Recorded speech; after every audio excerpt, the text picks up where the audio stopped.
여러분, 전 세계에서 벌어지는 분쟁이나 스캔들, 또 갑작스러운 경제 위기, 이 모든 게 사실은 하나의 거대한 각본에 따라 움직이는 연극이라면 어떻게 생각하세요? 오늘 저희는 이 모든 사건들 밑에 거대한 권력 전쟁이 숨어 있다고 주장하는 아주 흥미로운 이론 하나를 깊숙이 들여다보려고 합니다. 자, 이 이론의 핵심으로 바로 들어가 보죠. 우리가 매일 뉴스에서 보는 그런 국제 분쟁 같은 건 사실 진짜 싸움이 아니라는 겁니다. 진짜 전쟁은 바로 딥스테이트라고 불리는 보이지 않는 권력 내부에서 두 개의 거대한 세력 사이에서 벌어지고 있다는 거죠. 그럼 도대체 이 두 세력이 누구냐 궁금하시죠? 보이지 않는 곳에서 세계의 통제권을 놓고 싸우고 있다는 이들은 과연 누구일까요? 한쪽에는 월스트리트와 글로벌 금융 자본으로 대표되는 이른바 구 딥스테이트가 있습니다. 이 이론에 따르면 이들은 수십 년 동안 세계 경제와 정치를 주물러온 기득권 세력이에요. 그리고 그 반대편에는 바로 실리콘밸리의 기술 거물들, 신 딥스테이트가 있습니다. 이들은 AI와 데이터라는 새로운 무기를 들고 기존 질서를 완전히 뒤엎으려고 한다는 겁니다. 아니, 그런데 이 신흥 세력이 어떻게 기존의 강자를 이기려고 할까요? 여기서부터 이 이론이 정말 좀 무서워집니다.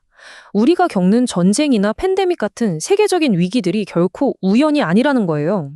오히려 낡은 건물을 부수듯이 일부러 위기를 만들어서 기존 시스템을 무너뜨리는 통제된 철거 작전의 일부라는 거죠. 그러니까 이 통제된 철거라는 개념, 이게 핵심 키워드입니다. 우리가 느끼는 공포, 사회의 혼란, 이게 다 그냥 일어나는 게 아니라 누군가의 원대한 계획을 이루기 위한 도구로 사용되고 있다는 뜻이니까요. 정말 소름 돋는 얘기죠. 그럼 구체적인 예시를 한번 볼까요? 바로 앱스타인 파일입니다. 이 이론에서는 이게 그냥 스캔들 폭로가 아니라고 봐요. 이건 말 그대로 무기라는 거죠. 이 거대한 전쟁의 판도를 바꿀. 자, 그럼 이 무기를 왜 썼을까요? 목적이 아주 다층적입니다. 첫째, 기득권 세력, 그러니까 구 엘리트들의 도덕성과 명예를 그냥 바닥으로 떨어뜨리는 거죠. 두 번째는 우리 같은 일반 대중에게 엄청난 충격을 줘서 세상이 너무 위험하니 차라리 정부가 우리를 다 감시해줬으면 좋겠다 이런 생각을 하게 만든다는 거예요. 그리고 마지막으로는 사회를 분열시켜서 혼란을 만들고 그 혼란을 잠재운다는 명분으로 강력한 통제 국가가 등장할 발판을 마련한다는 겁니다. 이게 다가 아닙니다. 이란과의 전쟁도 마찬가지로 계획된 위기라고 봐요. 근데 이 전쟁의 목적은 훨씬 더 큽니다. 일부러 질 수밖에 없는 전쟁을 일으켜서 기존 세계 질서의 리더였던 미국을 아예 이 세계라는 판에서 끌어내리려는 의도라는 거죠. 자, 이렇게 낡은 세상을 다 부셔버리고 나면 그럼 그 자리에 뭘 세우려는 걸까요? 이들의 최종 목표는 과연 뭘까요? 이 이론에서 말하는 그들의 청사진은 바로 팍스 유다이카라는 겁니다. 이게 뭐냐면요. 쉽게 말해서 AI가 전 세계 모든 사람을 24시간 감시하고 통제하는 그런 거대한 단일 국가 체제 같은 거라고 해요. 자, 그럼 이 AI 국가를 어떻게 만드느냐, 그 로드맵을 한번 보시죠. 1단계, 일단 사회를 혼란에 빠뜨려요. 위기를 계속 만드는 거죠. 2단계, 사람들이 불안해하면 안전을 위해서라면서 디지털 신분증이나 중앙화된 디지털 화폐를 도입합니다. 그럼 자연스럽게 3단계로 넘어가요. 우리의 모든 정부, 모든 활동이 거대한 중앙 데이터 센터로 모이는 거죠. 그리고 마지막 4단계, AI가 이 모든 데이터를 기반으로 우리를 완벽하게 감시하고 통제하는 사회가 완성된다.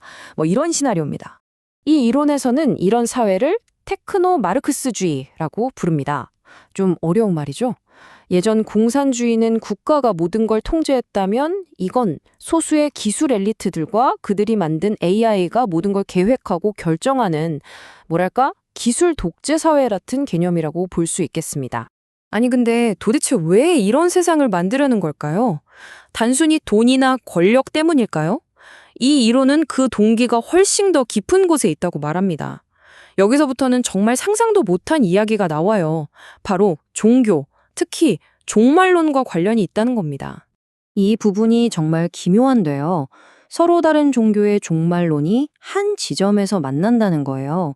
바로 중동 지역의 팍스 유다이카 라는 이 새로운 질서가 세워져야만 자신들이 믿는 마지막 전쟁이 일어나고 구세주가 온다고 믿는다는 거죠.